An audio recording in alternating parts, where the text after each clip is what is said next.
Exercise 10.3 का question number first देखते हैं। देखो फर्स्ट क्वेश्चन में दिया हुआ है, can a polyhedron have for its faces. देखो क्वेश्चन में बोल रहा है पॉलीहेड्रन का कितना फेस हो सकता है, इसका हमको जवाब देना है यस और नो में। तो यहाँ पर आपको पहला दिया 3 ट्राइंगल, 4 ट्राइंगल और तीसरा दिया हुआ है कि अ स्क्वायर एंड 4 ट्राइंगल्स।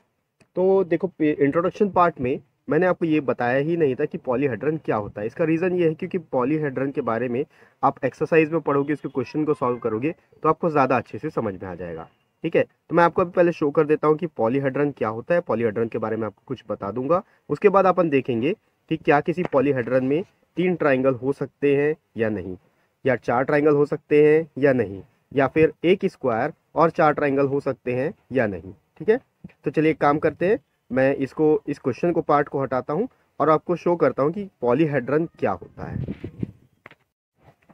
अब आप इस डायग्राम में देखो, यहाँ पर ऊपर में जो 3 डायग्राम बने हुए हैं, ये सारे के सारे डायग्राम लाइन सेगमेंट से बने हुए हैं। ठीक है, ये सॉलिड शेप है, आप देख सकते हो। सॉलिड शेप अपन किसको बोलते हैं? ऐसा कोई भी शेप जो 3D शेप के फॉर्म में हो उसको हम लोग सॉलिड शेप बोलते हैं। तो ऊपर के जो तीनों डायग्राम है आप देख सकते हो, तीनों के तीनों डायग्राम में एक चीज कॉमन है कि ये तीनों डायग्राम जो है सिर्फ और सिर्फ लाइन सेगमेंट से मिलके बने हैं। तो ऐसा कोई भी 3D डायग्राम या 3D शेप या फिर सॉलिड शेप जो सिर्फ और सिर्फ लाइन सेगमेंट से मिलके बना हो उसको बोला जाता है पॉलीहेड्रन। ठीक है, तो आप देखो इसी के जस्ट नीचे मैंने पॉलीहेड्रन और नॉन पॉलीहेड्रन इन दोनों को डिफरेंशिएट करके दिखाया है। देखो यहाँ पर जो एक क्यूबिकल बॉक्स बना हुआ है, एक डायमंड का शेप बना हुआ है, एक ईंटे का शेप बना हुआ है ईंट का, ठीक है, और एक हट जैसा बना हुआ है। ठीक है, तो इन चारों डायग्राम को आप देखो तो ये जो चारों डायग्राम है ये पॉलीहेड्रन है, क्योंकि ये इन चारों को बनाने के लिए सिर्फ लाइन सेगमेंट का यूज हुआ है। ठीक है, अब इसी के ऑपोजिट साइड में अगर आप देखोगे तो यहाँ पर एक स्फेयर आपको दिख रहा होगा। ठीक है, एक सर्कल है, एक्चुअली ये स्फेयर है लेकिन सर्कल के फॉर्म में दिख रहा है क्योंकि स्फेयर को हम लोग प्लेन शीट में शो करना थोड़ा सा मुश्किल है। दूसरा आपको डायग्राम दिख रहा होगा एक सिलेंडर। तीसरा आपको उसी के नीचे डायग्राम दिख रहा है, ये है जो कोन है। ठीक है, ये उल्टा रखा हुआ है।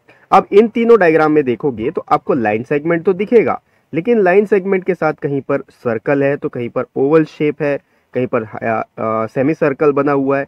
ठीक है, इसलिए ये जो 3 डायग्राम आपको दिख रहे हैं ये पॉलीहेड्रन नहीं है। तो अब आपको ये समझ में आ गया कि पॉलीहेड्रन क्या होता है। ऐसा कोई भी 3D शेप जो कि सिर्फ लाइन सेगमेंट से मिलकर बना हो वो होता है पॉलीहेड्रन।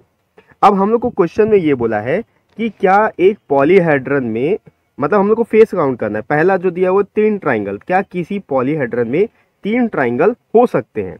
ठीक है, तो इसके लिए मैं आपको थोड़ा सा इस पॉलीहेड्रन को थोड़ा सा और एक्सपांड करके बताता हूँ। ठीक है, तो हम लोग थोड़ा सा नेक्स्ट वाला स्लाइड देखते हैं।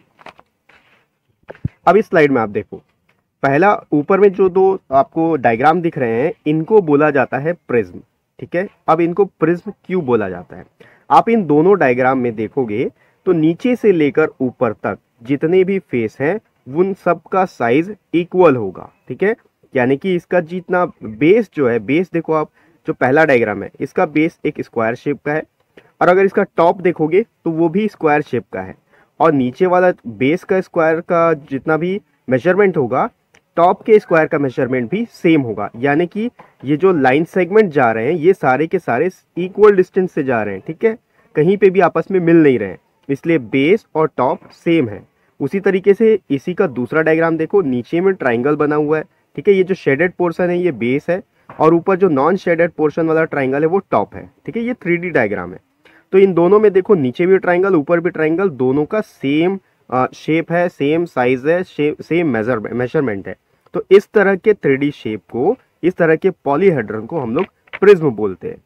अब उसी के नीचे में आप देखो, यहाँ पर आपको जो 2 डायग्राम दिख रहे हैं, ठीक है, इन दोनों डायग्राम में आप देखो नीचे का जो बेस है वो पहले में देखो स्क्वायर शेप बना हुआ है इसका बेस। ठीक है, लेकिन अगर आप इसका टॉप देखोगे तो सारे के सारे कॉर्नर से, ठीक है, सारे के सारे वर्टेक्स से या फिर कॉर्नर से लाइन सेगमेंट जाके ऊपर में एक साथ मिल रहे हैं, जैसे कि वहां पर कोई नोक बन रहा हो। ठीक है, आप नोक बोल लो या पहाड़ की चोटी बोल लो। ठीक है, तो इस तरह के डायग्राम को पिरामिड बोला जाता है। ठीक है, इसी का दूसरा डायग्राम भी देखोगे तो इसका जो बेस है, जो शेडेड पोर्शन है वो बेस है। ठीक है, शेडेड पोर्शन है जो वो बेस है, वो बेस ट्राइंगल शेप का है, लेकिन इसका जो टॉप है वो ट्राइंगल शेप का नहीं है। टॉप में अगर आप देखोगे तो सारे कॉर्नर से लाइन सेगमेंट जाके ऊपर में एक जगह नोक पे मिल रहा है, इसलिए इस तरह के शेप को हम लोग पिरामिड बोलते हैं। अब हम लोग के क्वेश्चन में हम लोग आते हैं।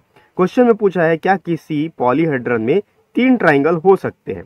तो यहाँ पर आप देखो इसी का एग्जाम्पल लेके हम लोग समझ सकते हैं।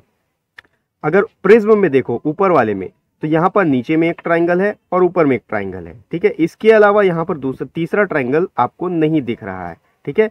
ट्राइंगल के अलावा अगर आप देखोगे तो फ्रंट फेस जो है ये रेक्टेंगल शेप का है। जाहिर सी बात है जो आजू बाजू शेप है वो भी रेक्टेंगल शेप के ही होंगे, सेम साइज के होंगे, तभी ये फिर प्रिज्म बन रहा है, ठीक है।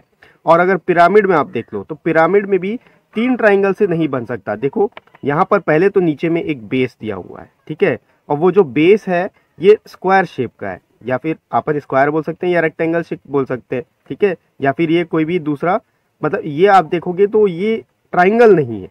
अगर आप देखोगे तो यहाँ पर आपको 4 ट्राइंगल मिलेगा, एक ये सामने वाला, एक ये साइड वाला, उसके बाजू में एक ट्राइंगल और पीछे में एक ट्राइंगल, तो ये पिरामिड बन गया। वैसे ही अगर उसके बाद वाला देखोगे तो यहाँ पर भी आपको 3 ट्राइंगल नहीं मिलेगा, 3 से ज्यादा मिल सकता है, ठीक है। 2 ट्राइंगल में तो कोई भी शेप आप पॉलीहेड्रन बन नहीं सकता, ठीक है, वो 3D शेप बनेगा नहीं, ठीक है। तो यहाँ पर आप देखो नीचे का एक बेस ट्राइंगल है, यहाँ लेफ्ट साइड में एक ट्राइंगल है, राइट साइड में एक ट्राइंगल और पीछे में एक ट्राइंगल, तो यहाँ पर भी आपको 4 ट्राइंगल कम से कम देखने के लिए मिले।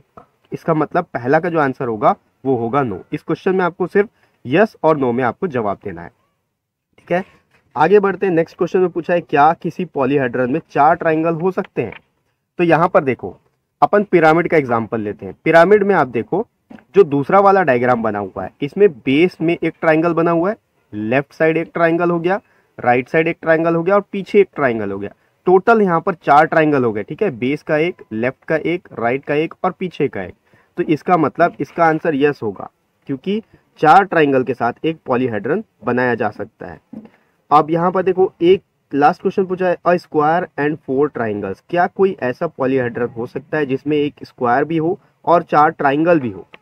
तो अपन फिर से पिरामिड के पास आ जाते हैं। देखो पिरामिड का जो फर्स्ट एग्जांपल दिया है, ठीक है, फर्स्ट वाला डायग्राम है, इसका जो बेस है ये स्क्वायर शेप का है, ठीक है। हम लोग साइड से देख रहे हैं इसलिए हमको ये स्क्वायर नहीं दिख रहा है, ये प्रॉपरली स्क्वायर शेप का बेस है जो शेडेड पोर्शन है। इसके अलावा 4 ट्राइंगल आप देखो, ये पहला ट्राइंगल हो जाएगा, ये दूसरा ट्राइंगल हो जाएगा। अब इन्हीं दोनों के ऑपोजिट साइड में 2 और ट्राइंगल होंगे पीछे। देखो ये जो लाइन दिख रहा है आपको, ये छोटा डॉटेड लाइन दिख रहा है, ठीक है, ये लेफ्ट साइड वाला हो गया, ये राइट साइड वाला हो गया। यहाँ पर 2 और ट्राइंगल है, तो 2 + 2 टोटल 4 ट्राइंगल हो गए और जो इसका बेस है वो स्क्वायर शेप का हो गया। तो इसका आंसर हो जाएगा यस, ऐसा पॉलीहेड्रन हो सकता है जिसमें एक स्क्वायर हो और 4 ट्राइंगल हो, ठीक है। तो ये हो गया एक्सरसाइज 10.3 का फर्स्ट क्वेश्चन।